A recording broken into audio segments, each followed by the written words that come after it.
Hey everybody, in today's question and answer, I want to talk about some of the plants that you guys have recommended in the comments over the past year because I've been working on my wish list for next spring and I've been going through a lot of your comments and your suggestions, and I'm realizing just how great you guys have been about suggesting plants or telling me about things that had done great for you. And I want to let you know that I am looking at that, and I want to acknowledge some of those specific recommendations as well. So I'm going to do that, but before I do, I want to address some of the comments that have come in on some of the previous videos. For example, the video that Liam and I did where we kind of gave you a little tour of our visit to Chicago. We showed you some of the decorations on the Magnificent Mile, Michigan Avenue in downtown Chicago. Also gave you a little behind the scenes peek at our booth at the One of a Kind show. So lots of positive comments about that. I think a lot of you guys realize that Chicago does do a really nice job of decorating, especially on Michigan Avenue. And I have to say though, probably the very best thing about that entire trip was meeting some of you guys in person. So a couple of people came by the booth, said hi. It was a really nice break from the show to be able to talk about gardening for a bit, and everybody was like super nice. You guys are absolutely fantastic. And I did have a comment come in from Garden Doodles who wrote, "Great to see you in Chicago." And I think I'm connecting the right person that I met with this comment in particular. We had a really nice conversation about the fact that on YouTube, it's kind of hard to find content creators who are from colder zones. For those of us in colder zones, we have some special things that happen to us that it's not just about our cold temperatures. We also have things like snow load. So the more snow load we have, usually the more durable our plants will be. Also, how early or how late our really cold temperatures arrive, that can have a big impact on us. So we're kind of in our own little world, and I'm talking about mainly like zone 5 and below. It's something a little different, and there aren't tons of content creators out there. So I have a favor to ask you guys.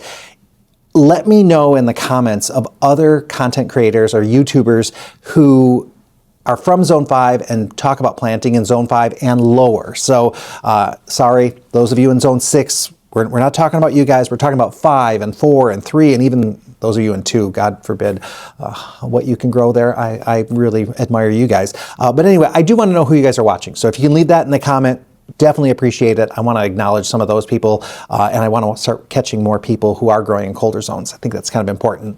There were also a lot of really nice comments from my chat with Nicholaus. We had talked about gift ideas, but also gardening in general, and you guys really did enjoy him, and he has such a loyal following as it is. I'm really glad that some of you guys were able to find him. It sounds like a lot of you were already following him as well, so for some of you, he was no surprise, but for some of you, it was your first time meeting him, and so I do recommend checking out his channel. And then I also had talked about the results of the trial gardens that were at Mass Young, where they had done the plants per pot trial, where they had some pots with 3 plants, some with 4, some with 5, and we were looking at how the results ended up, and I think you guys really did like that. One comment from Michael Gray. Actually, I'll go over 3 comments and I'll group them, then I'll talk about them. So Michael Gray wrote, "Very interesting and somewhat surprising. Thank you for sharing this info." Green Thumbelina wrote, "Thank you, Corey. I love seeing your experiments and the trials done by others because they give more realistic results about what a homeowner on a budget can expect in their gardens."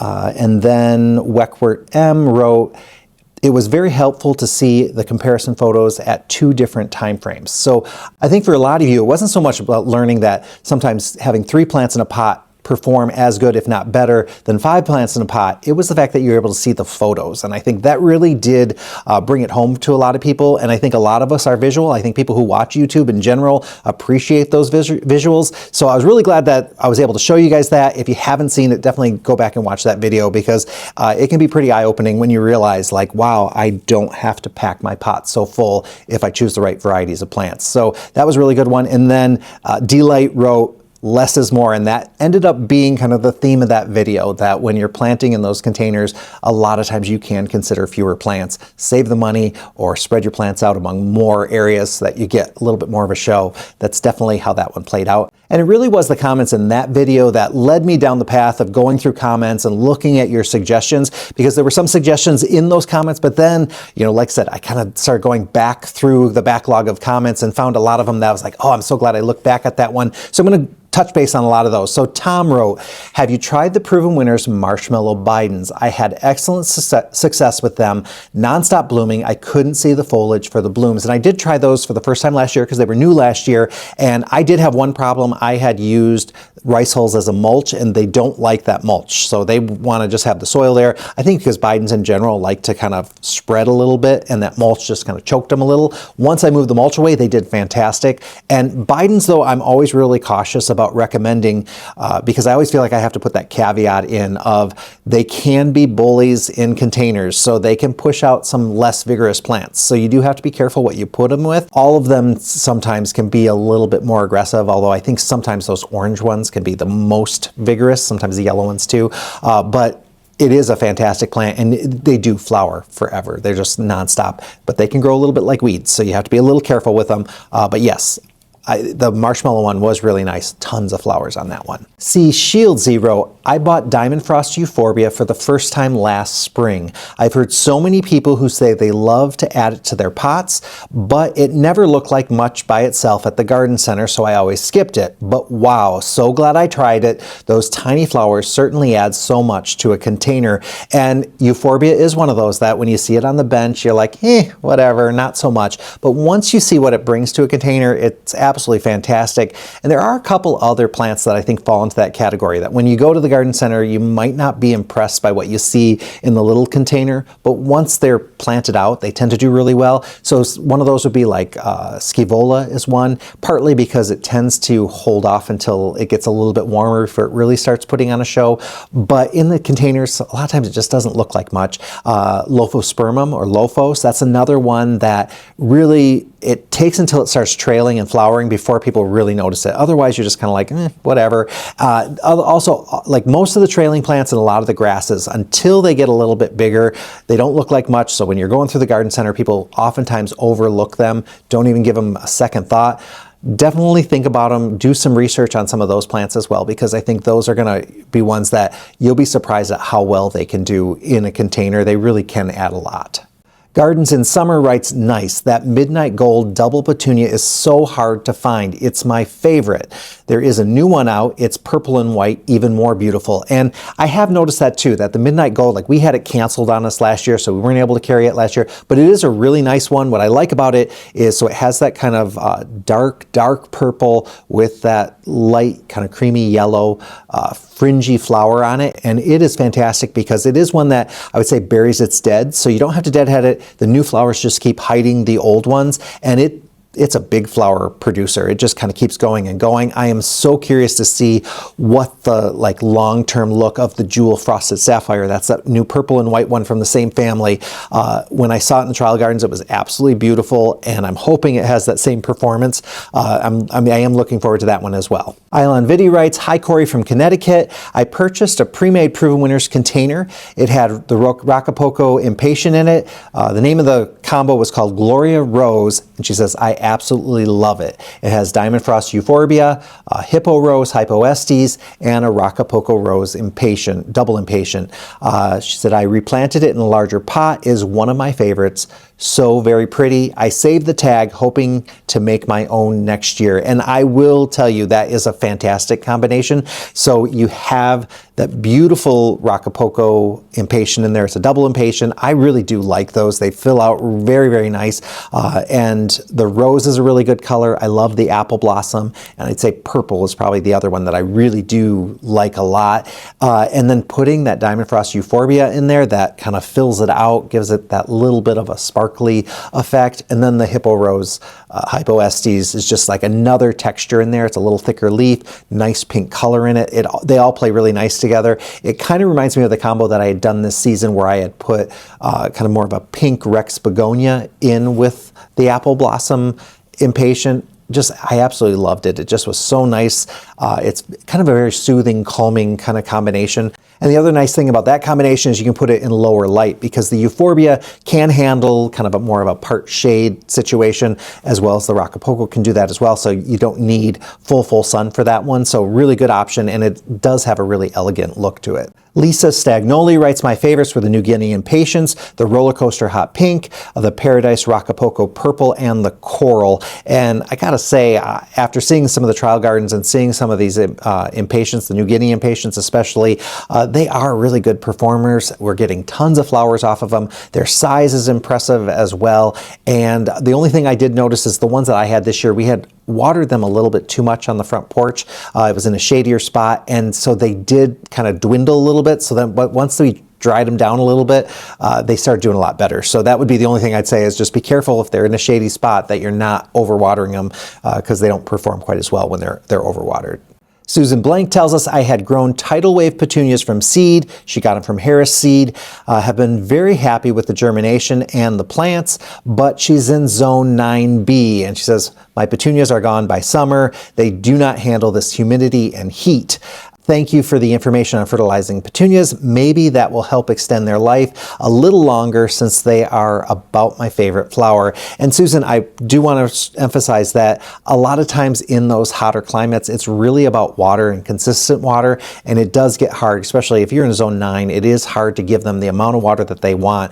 They want that kind of consistent water. They want it, you know, in your climate, it might be more than once a day. However, that humidity does sometimes do a number on them as well. So unfortunately, you don't get to enjoy them maybe quite as long, but you do get to plant them out earlier than we do. So you do get a good front end of season. Sharifa wrote, my absolute favorites were the Calibrachoa, Caliloco, Frankenberry, the Florida Sunrose Coleus, and the Ping Pong Purple Gomphrena. And I have to say that Caliloco Frankenberry, I'm really looking forward to it. It has such great shades of pink in it, very large flowers, had really good flower coverage in the trial gardens. The Florida Sunrose Coleus, beautiful pink in there, really nice one. That one's been around for a while, but I've never grown it, so I'm looking forward. We're going to be carrying it next year. I'm definitely going to have it in some of my containers. And then the Ping Pong Purple Gomphrena, I was so impressed with that plant. It definitely was an audience favorite at the trial gardens as well. And so I'm going to actually try that one instead of the Truffula Pink Gomphrena this year.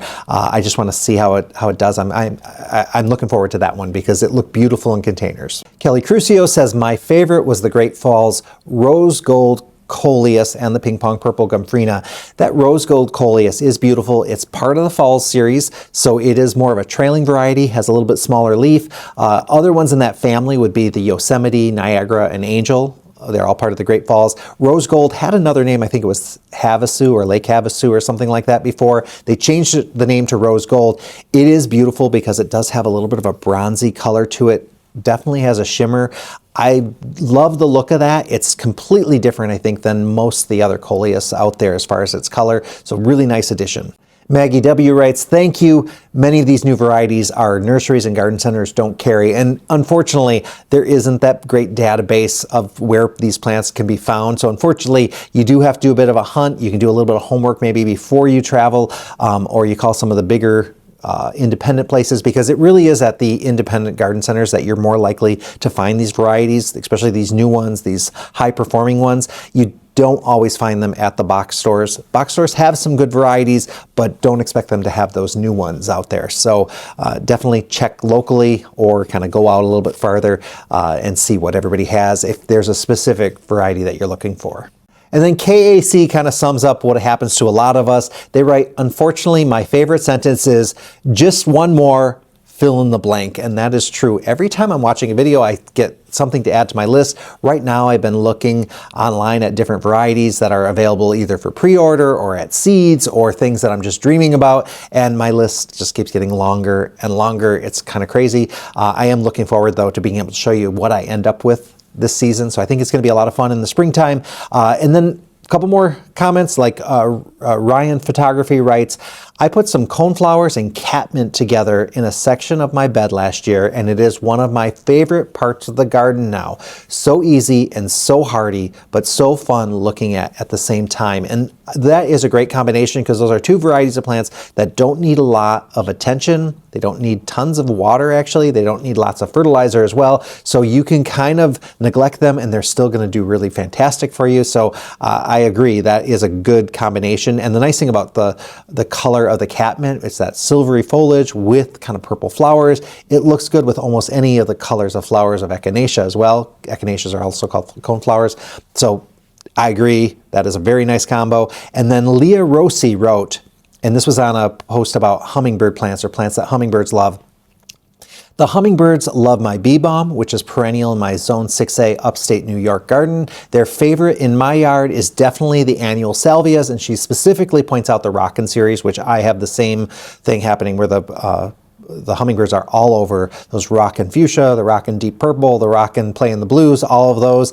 They also love my cannas and Agastache that I have 4 different colors of. And Agastache can be a really attractive plant as well, especially there's a couple of them that have come out. They wouldn't be perennial in our area though, but they still would even make good annuals in annual containers.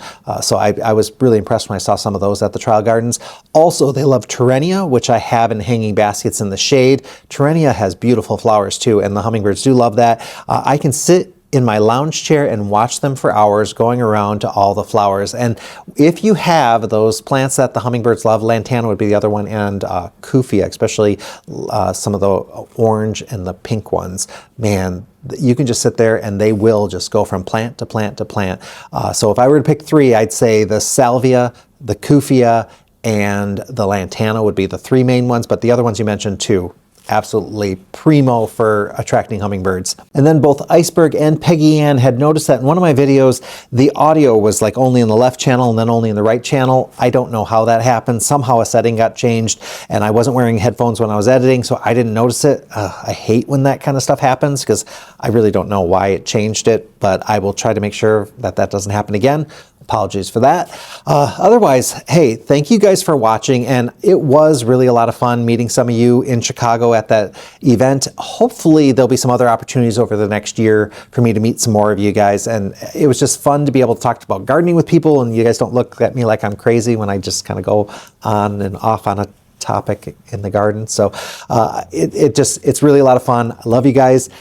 Thank you for watching, and I will see you guys all in the next video.